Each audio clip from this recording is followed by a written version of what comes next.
Sunt convinsă, dragii mei, că acolo, acasă, ați dat fotoliile la parte, scaunele, ați dansat și că ați adus aminte de copilărie, de școală și de tot ce v-a fost drag. Și vreți să păstrați în suflet. Stai acolo și mai cântă. Ce vrei tu? Ce vreți voi? Eu vreau să spun și pe aceste cale să mulțumesc domnului Ionel Șaran din Austria, care are un studio de înregistrări performant, Grand Boster din Austria, care a avut ambiția și bunăvoința necontenit, a vrut să mă pui la punct să știu și să lucrez în Cubase, în Wavelab, care apar, eram paralel și zic, Ionele, la vârsta mea de 17 ani, nu mai e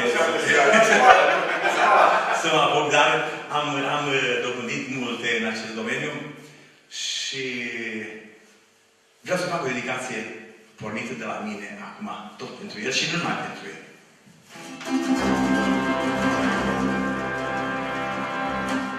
Călugărul din vechiul schimb, o zi la el m-a găzduit și împreună am vorbit și de amor și de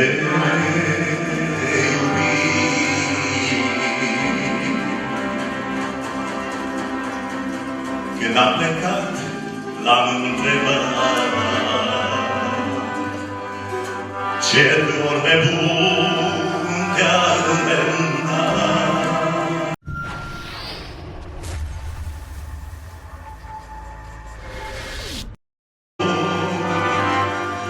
Aș muri și la mormânt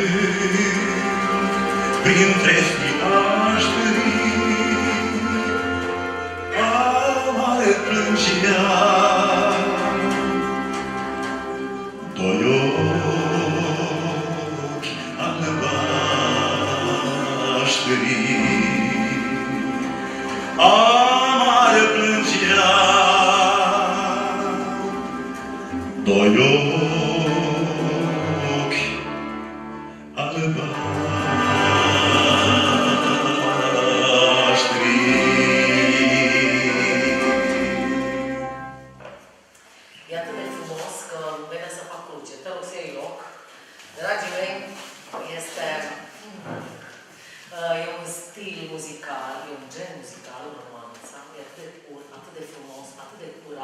Și ne caracterizează pe noi, pe români, însă, nu știu de ce, în ultima vreme este tot mai puțin cântat și, din păcate, moare un gen muzical extraordinar.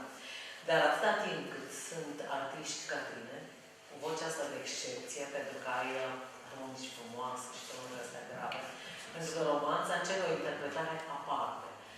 Sunt mulți soliști dăruiți, dar prea puțin abordează și genul ăsta frumos, pentru că pare simplu. Cine l-aude zice, nu am mare lucru să cânti o romanță. Dragii mei, este mare lucru, într-adevăr. Ai nevoie de multă simțire, de suflet deosebit și de o voce așa ca ta. Vă felicit, dragii mei, ești primul.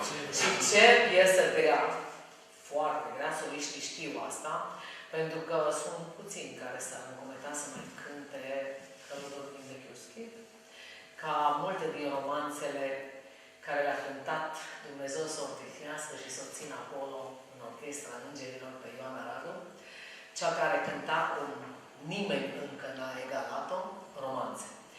Dar tu cânti frumos orice cânti. Ai voce frumoasă. Dumnezeu ți-a dat darul ăsta ca să-l împarți cu noi cu toți. Eu tot una spun asta. Dumnezeu te dă un dar ca să-l împărțim cu lumea. Nu să te bucuri doar tu și prietenii tăi, așa că sunt atât de fericită și îți mulțumesc din nou ție și colegilor tăi că sunteți în casa noastră în seara asta. Dragii mei, cred că sunt la sentimentul vostru, dragul meu, ne mai spui cine mai e cu noi? Elena Mihaela, așa îmi sunteți de dragi, domnul Pera are o voce minunată, dar îmi doresc să cânte și doamna Nicoleta Bage de Păstă Caraș. Mulțumesc, vă iubesc mult. Ionel Saran, mulțumesc din suflet pentru această melodie și vreau să vă salut și pe voi, tamburași și formația care stă alături de domnul Pera. Tot respectul și pentru stimata doamnă Nicoleta Voica. Vă mulțumesc din suflet pentru doimă, domnule Pera. Și continuăm să mai citim și de pe Facebook. Mi-aș dori să cânte Nico o romanță cu acești oameni minunați, dacă se poate să cânte și cu tamburașii. Lazar Vasile Strâmbei se uită, Ana Dugălie, vreau o melodie cu mama. Imediat. Deci, cu tamburașul. Sol major, eu cânt o strofă. Stați jos, statul meu, totul, stați jos. Nu, dar nu poți să cânte. Da, ție greu cu vioara asta mare, da. Sol major, o strofă de romanță și după aceea vă cânt celelalte preferințe. Să cânt o strofă dintr-o romanță pe care dumneavoastră o cunoașteți. Este romanța cântată în premieră de Lizica Gămân în România, o cântăreață de excepție care trăiește la Brașov și sper să fie sănătoasă. După aceea au mai preluat-o și alți soliști, însă ca ea nu cântă nimeni. Am cântat-o și eu când am trăit în America și când am întors în România, am cântat o vreme, după aceea au mai cântat-o alți soliști. Dar ea sună cam așa. Sună așa. Cât i-am iubit atât de mult, îmi pare rău. Ai râs de mine de atâtea ori în felul tău. Iubitul meu, tu te-ai jucat cu dorul meu. O joc amarnic ce mi-a dus părere de rău. Când ai plecat, nici n-ai privit în urma ta. Să vezi durerea din ochii mei ce lăcrimat. Iubitul meu, atât aș vrea să nu mă uiți. Din când în când,